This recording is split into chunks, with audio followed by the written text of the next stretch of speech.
마지막 주 환경뉴스 브리핑을 시작하겠습니다.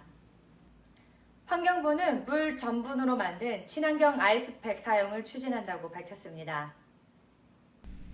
환경부가 한국소비자원과 함께 올해 3월부터 2달간 온라인 식품 배송에 사용된 아이스팩 사용 실태를 조사한 결과 고흡수성 수지가 냉매로 들어있는 아이스팩의 비중이 약 40%에 이르는 것으로 나타났습니다.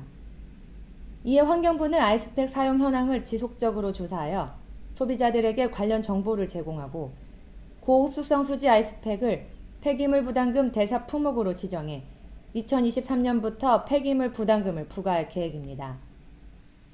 아이스팩에 주로 사용되는 고흡수성 수지는 자연분해가 되지 않고 재활용도 어려워 매립되거나 하수로 배출될 경우 직접적으로 환경오염을 일으킬 수 있습니다.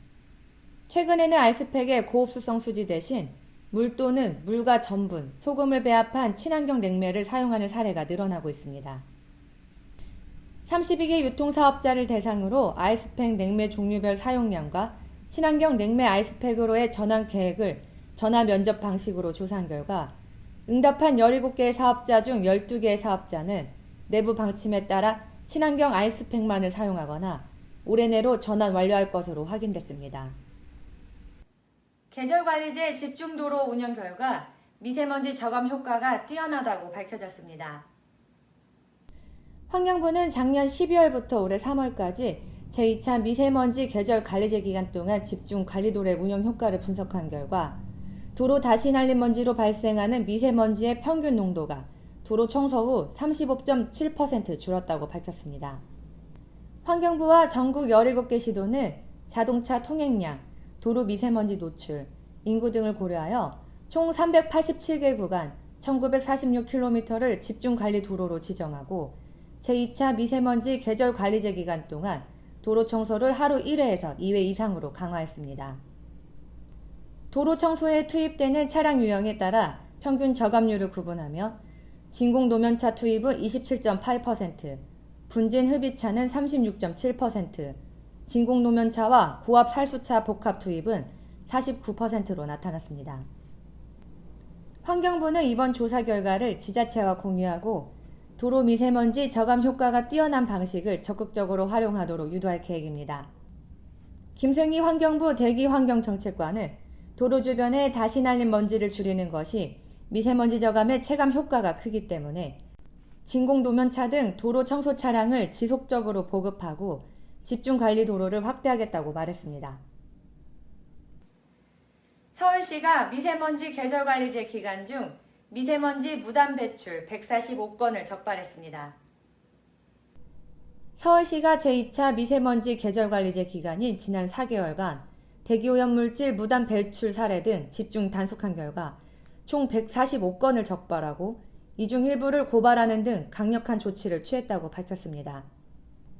미세먼지 주요 배출원인 노후 경유 차량과 관련해 주요 물류 차고지, 공영 및 사설 주차장 등에서 노후 경유차 373대를 대상으로 부착 여부를 점검한 결과 매연 저감장치 무단 훼손 등 총 68건을 적발해 시정명령 및 고발 조치를 하였습니다.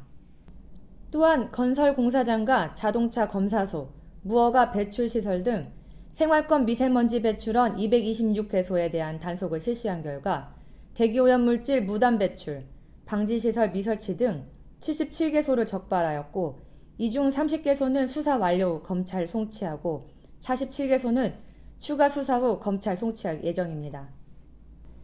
서울시는 이번 단속 결과 자동차 검사소에 설치되어 있는 매연 포집기에서 미세먼지의 발생 원인 질산화물 배출이 적발됐다고 밝혔습니다.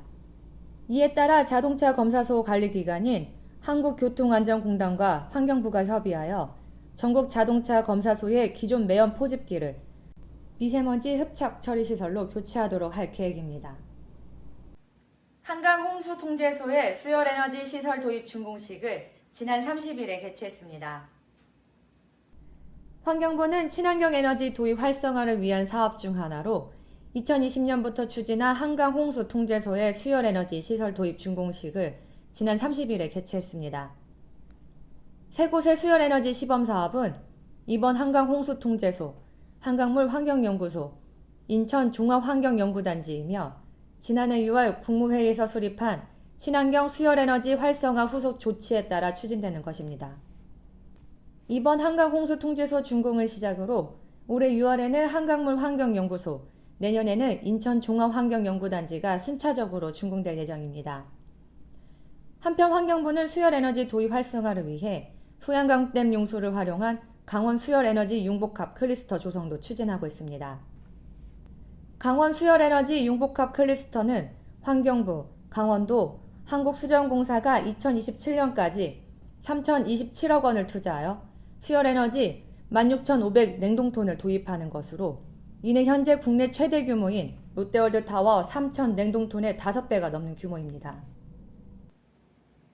경기도는 불법 폐수 방류 공익 제보자에게 보상금 1,800만 원을 지급했다고 밝혔습니다.